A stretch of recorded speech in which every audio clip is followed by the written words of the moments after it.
What's everyone and welcome to the series where we are covering all the 114 sets starting from CAT 17 till 24. Today I'll be discussing CAT 21 slot 3, a set from our group topics called bars and graphs and charts. So उसका एक और set देख लेते हैं. Let's apply our framework whether to decide whether to pick this particular set or not. So CAT 21 slot 3, there are 5 projects. जनवरी 1 से जनवरी 1 तक एक year का टाइमलाइन दिख रहा है ग्राफ में. If I could just zoom this part, this should be better visible to you. तो project 1 में ए बी टी 3 लोगों ने काम करा है. 100%, 100%, 180%.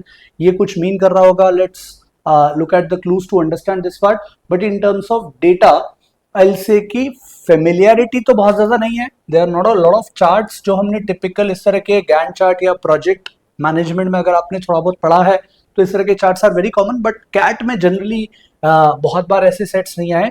सो फेमिलियरिटी पे I will apply question mark. I am not very familiar honestly. In terms of ambiguity, let's look at the clues. The figure above shows a schedule of 4 employees, A, B, D and T, whom Dhoni supervised in 2020. Altogether, there were 5 projects which started and concluded in 2020 in which they were involved. For each of these projects and for each employee, the starting day was at the beginning of the month and the concluding day was the end of a month, and these are indicated by left and right end points. तो मतलब for example February 1 को ए ने start करा काम project 1 पे और उसने and कर दिया April 1 पे. और ये परसेंटेज क्या बता रहा है? The number within each bar indicates the percentage of assigned work completed by the employee as assessed by Dhoni. तो धोनी ने जो असेसमेंट करा है उसके बेसिस पे ए ने पूरा 100% काम कर लिया. Just look at some other number. For example T ने सिर्फ 80% ही काम करा है जो भी उसे असाइन था उसका.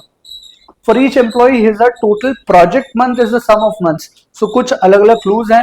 Ambiguity नहीं है. This is pretty easy to understand. Time consumption. Let's look at quickly the questions. So all the 4 questions are MCQ. There aren't enough space available यहाँ पर to put all the option choices. But typically MCQs हैं. But extra info नहीं है. Which employees, the project duration, which of the following are true. तो time consumption और extra info दोनों ही हमारे favour में लग रहे हैं. टाइम कंजम्पशन के ऊपर maybe you can put a question mark. I am not very sure. So 2 ticks हैं. Maybe you can pick this set as the second set, third set. Definitely इससे easier या less time consuming शायद कुछ मिल जाएंगे, ऐसा framework बोल रहा है. Again as I said, this is just a framework for us to decide the order. हो सकता है ये सेट इवेंचुअली बाद में इजी निकले. डेफिनेटली पिक करने लायक तो है. May not be the first set.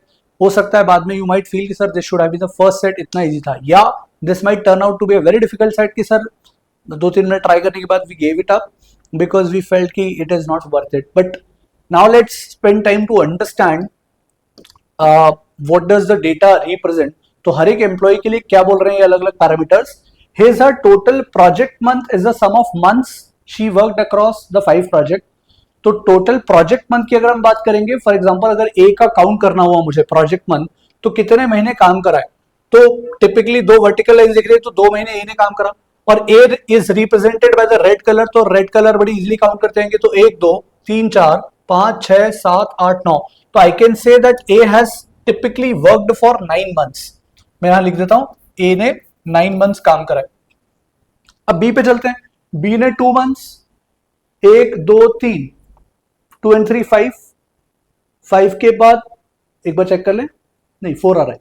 1 and 2 3 4 5 6 6 7 8 9. Green को अगर काउंट कर रहे हैं तो बी का डेटा आ रहा है कि बी ने भी 9 मंथ्स काम करा है. This is the data for total project month in 2020. It is the sum of the time duration for all 5 projects. So B के लिए दिस नंबर इज 9. सी के लिए क्विकली चेक कर लें. सी तो है नहीं. सी की जगह कौन है? टी है और डी है. So I will erase this and write for D. D के लिए काउंट कर लेते हैं. डी के लिए क्या है? ब्लैक. तो 1 2 3 4 5 6 7 8 9. डी के लिए भी इंटरेस्टिंगली सेम आ रहा है. और टी के लिए क्विकली चेक कर लें. सो टी के लिए इट इज येलो. तो 1 2 3 4 5 6 7 8 9. टी के लिए भी 9 है. सबके लिए प्रोजेक्ट मंथ सेम आ रहा है. So this is the basic understanding of the term project month. वैसे annual completion index is a weighted average of the completion percentage. ठीक है, जरूरत पड़ेगी तो यूज कर लेंगे. वेटेड एवरेज मतलब इसमें 100%, 100% और 80%. 100% 2 मंथ्स के लिए. फॉर एग्जाम्पल ए का अगर निकालना हुआ तो एल से कि ए के लिए 100% 2 मंथ्स के लिए करा है उसने. 100% यहां भी 2 मंथ्स के लिए करा है. और यहाँ 80% करा है for how many months, 5 months, 1 2 3 4 5, so 80% for 5 months, आपको इसका वेटेड एवरेज निकालना है। तो 100 इंटू 200 और 200 400 और 400 800, 800 को आप डिवाइड कर दोगे 9 से, ये आपको मिल जाएगा एनुअल कंप्लीशन इंडेक्स। जरूरत पड़ेगी तो सॉल्व करेंगे। For each project the total employee month is the sum of months 4 employees worked in this project. Employee month का उन्होंने डेटा दे दिया कि जैसे प्रोजेक्ट 1 के लिए 1 2 3 4 5 6, प्रोजेक्ट 1 के लिए एम्प्लॉय मंथ ये हो जाएगा sum of number of months 4 employees work, while its completion index is a weighted average of the completed percentage assigned for the employees who worked in these projects, with weights being the corresponding number of months they worked। तो एक और parameter दे दिया उन्होंने which is completion index। completion index भी ऐसे ही weighted average करके निकलेगा, जहां जरूरत पड़ेगी we'll make use of this, but in terms of understanding not too difficult। अगर आप खुद से भी ट्राई करेंगे तो pretty conveniently बन जाना चाहिए। I'll move to questions now straight away, और चार्ट enlarge already मिल रहा है। Let's look at the first question। Which of the following statements is are true? The total project month was the same for all 4 employees। Project month हमने already calculate कर लिया है। Yes, it was same for all the 4 employees।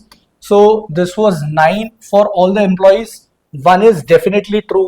The total employee month was the same for the 5 projects। Project 1 के लिए हमने already calculate कर लिया था, 202 4 और 1 5 था, तो यहाँ पर Project 1 के लिए this number is 5। प्रोजेक्ट 2 के लिए चेक कर लेते हैं, तो 1 2 3 1 2 3 4 5, प्रोजेक्ट 2 के लिए इट इज 5। प्रोजेक्ट 3 के लिए एम्प्लॉय मंथ 1 2 3 4 5 6 7 8 9, ये तो डेफिनेटली ज्यादा आ गया। एक भी जगह अगर डिफरेंट आता है तो it can not be same for all the 5 projects, therefore this is definitely not true. Only one is true. Correct answer will be choice D, only one.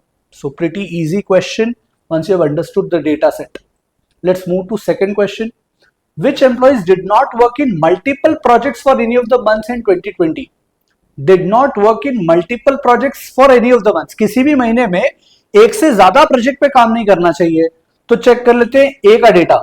Red यहां से यहां तक कहीं और ओवरलैप नहीं कर रहा है, यहां रेड ओवरलैप नहीं कर रहा है, यहां एंड हो रहा है, फिर अगले प्रोजेक्ट पे काम कर रहा है, तो मतलब ओवरलैप नहीं है। तो डेफिनेटली ए इज दैट 1% जिसका ओवरलैप नहीं है।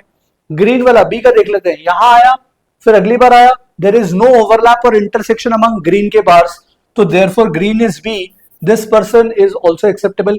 येलो का डेटा चेक करते हैं, टिनी का, यहां आया ओवरलैप नहीं है, फिर यहां ओवरलैप आ गया। Look at this part, this is what we are saying is not acceptable, because this person tiny, this person T has worked on 2 projects. वो बोल रहे हैं did not work on multiple projects, this person has worked on multiple projects, तो T is not a part of our answer। Very quickly D को check कर लेते हैं, यहां D ब्लैक ब्लैक और ब्लैक और ब्लैक, कुछ ओवरलैप नहीं है, तो A B D।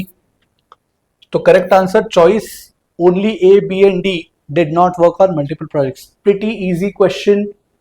Question number 3, the project duration measured in terms of the number of months is the time duration in which at least one employee worked in the project। So now they have defined another term here। ये बोल रहे हैं project duration कैसे define करेंगे, बोल रहे हैं measured in terms of number of months is the time during which at least one employee worked। मतलब किसी भी महीने में अगर किसी एम्प्लॉय ने वर्क करा है तो उस महीने को काउंट देंगे 1। जैसे फॉर एग्जांपल प्रोजेक्ट 1 के लिए अगर हम प्रोजेक्ट ड्यूरेशन निकालें, तो यहां इस महीने में दिस पर्टिकुलर फर्स्ट मंथ में किसने काम करा है, सेकंड में किसने काम करा है, थर्ड में किसने काम करा है, कितने एम्प्लॉयज कर रहे हैं उससे कोई मतलब नहीं है। विल टिपिकली से कि प्रोजेक्ट स्टार्ट यहां हुआ था और लास्ट पर्सन जो प्रोजेक्ट पे काम कर रहा था वो यहां खत्म हो गया, तो 1 2 3 प्रोजेक्ट 1 की ड्यूरेशन कितनी आ गई, 3। हमें बोला है which of the following pairs of projects had the same duration. Project 1 की ड्यूरेशन निकालिए, प्रोजेक्ट 2 की निकाल लेते हैं, 1 2 3, करेक्ट है क्या? प्रोजेक्ट 1 2 3, प्रोजेक्ट 2 की ड्यूरेशन भी 3 आ रही है, तो 1 और 2 आंसर होना चाहिए, पर 1 और 2 ऑप्शन में ही नहीं है। कोई बात नहीं, प्रोजेक्ट 3 पे चलते हैं। 1 2 3 4 5, ओके। प्रोजेक्ट 4 पे चलते हैं, 1 2 3 4 5, तो प्रोजेक्ट 3 और प्रोजेक्ट 4 की आ रही है, ऑप्शन है correct answer D. So again pretty easy, we are done with 3 questions. Let's look at the last question. The list of employees in decreasing order of annual completion index. Remember starting में हमने completion index देख लिया था, that was nothing but weighted average of their percentage completion. तो A के लिए हमने निकाल लिया था 800 डिवाइडेड बाय 9, 800 डिवाइडेड बाय 9 ए के लिए था। You can go back to the previous discussion में, फिर से एक बार ए के लिए कैलकुलेशन बता देता हूं in case you want to revisit it quickly. 100%, 100% and then finally 80%. इनके जो करस्पॉन्डिंग वेट्स हैं वो है 2 months, 2 months, 2 महीने के लिए कराए 100% कंप्लीशन, 2 महीने के लिए कराए और 1, 2, 3, 4, 5 महीने के लिए कराए. So we said weighted average जैसे निकलता है वैसे निकालते हैं, क्रॉस मल्टीप्लाई करेंगे 100 into 2 200, this is 200, 80 into 5 400, grand total the total of all values is 800. The total months on which this person has worked 5 and 2 7 and 2 9. So यहाँ से हमारा 800 divided by 9 ये A के लिए आ गया. हमें बोल रहे हैं decreasing order of completion index. Can I apply simple observation and say कि अगर ऐसा कोई पर्सन मिल गया जिसका हर जगह 100% है तो कुछ भी फ्रीक्वेंसी हो overall, if all values are 100% for all months, then the average will be highest 100%. तो 100% किसी का मिल रहेगा कि हर जगह 100% हो, वो हाईएस्ट होगा. बी के लिए 100% है पर फिर 75 और फिर 90, इसका तो दो जगह मिसिंग है. कहना है से बी का लीस्ट होना चाहिए. बी का लीस्ट दो ऑप्शंस में दिख रहा है, या तो ये या ये, तो या तो मेरा आंसर सी है या मेरा आंसर डी है. फिर येलो पे आते हैं, येलो 80 100 100, ओके. ब्लैक डी पे आते हैं 90 100 100. कहना है से 100 100 90 these are the highest percentages. तो मुझे लग रहा है डी का हाईएस्ट होगा. एक बार क्विकली चेक कर लेते हैं. 90 100 100, I am calculating it for D. 90 कितने महीने के लिए है? 3. 100 कितने महीने के लिए? 2 months. और यहां नहीं, 100 is for 3 months. For D this is 3 months, this is 3 months, and then you have 100 for 2 months and 100 for 1 month.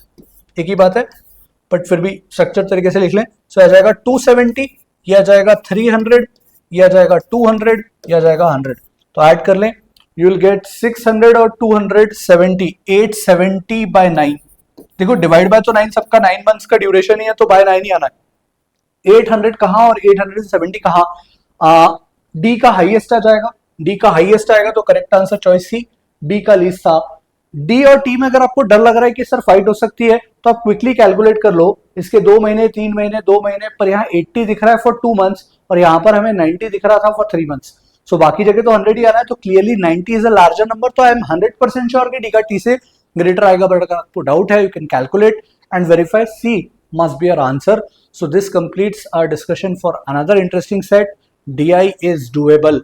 ये मंत्र आप मान लो कि हमें याद रखना है, डीआई से डरना नहीं है.